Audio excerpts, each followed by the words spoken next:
He wore a mammoth tooth just to get noticed during breakfast. And it worked.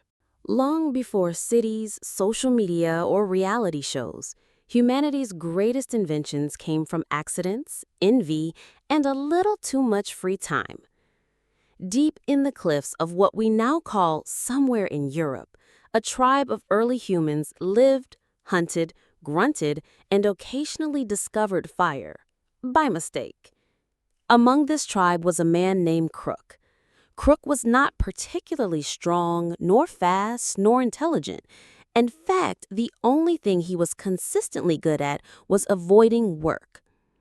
But one day, while wandering away from the mammoth skinning duties he was supposed to help with, Crook stumbled upon something strange in a dried riverbed. It sparkled. It didn't bite. And it made a satisfying tink sound when he smacked it against his forehead. A flat, shimmering black stone. Obsidian. Crook had found his treasure. He tied it around his neck with a strip of mammoth tendon and strutted back into the village like he'd slain a saber-tooth bare-handed. The others noticed immediately. Children followed him. Warriors nodded with begrudging admiration. Even the old shaman, who usually ignored everyone under 40, grunted thoughtfully. Crook, for the first time in his mud-caked life, was seen. The next day, the changes began. Og, Crook's longtime rival and part-time firekeeper, returned from the forest with an enormous bird skull on his head. He claimed it gave him visions. Everyone thought it looked stupid until a girl giggled. By week's end, the village was unrecognizable. One man wore fish bones braided into his hair. Another painted his chest with crushed berries. Someone attached beetles to their beard for movement.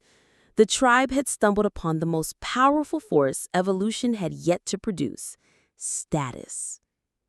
It wasn't long before things got out of hand. A man was found trying to balance a dead lizard on his shoulder as a sign of inner calm.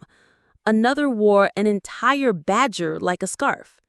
The shaman, tired of being ignored, declared that whoever looked the flashiest would lead the next hunt.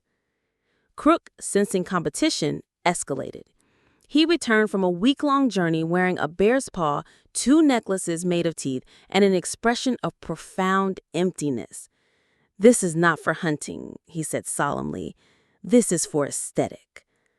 Soon, hunting parties were delayed for hours as men applied mud eyeliner or rearranged their skull accessories.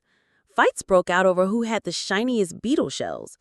A tribe from the next valley even accused Crook's people of stealing their drip, though no one understood what that meant yet.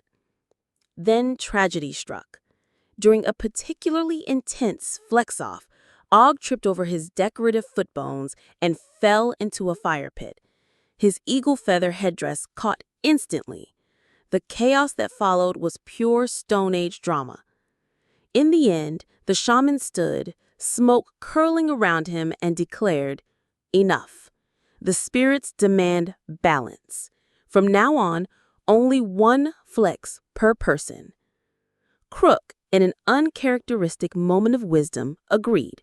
He placed his obsidian stone in the center of the village and spoke the words, "Let the best flex be shared." And so, the village instituted the 1 flex rule.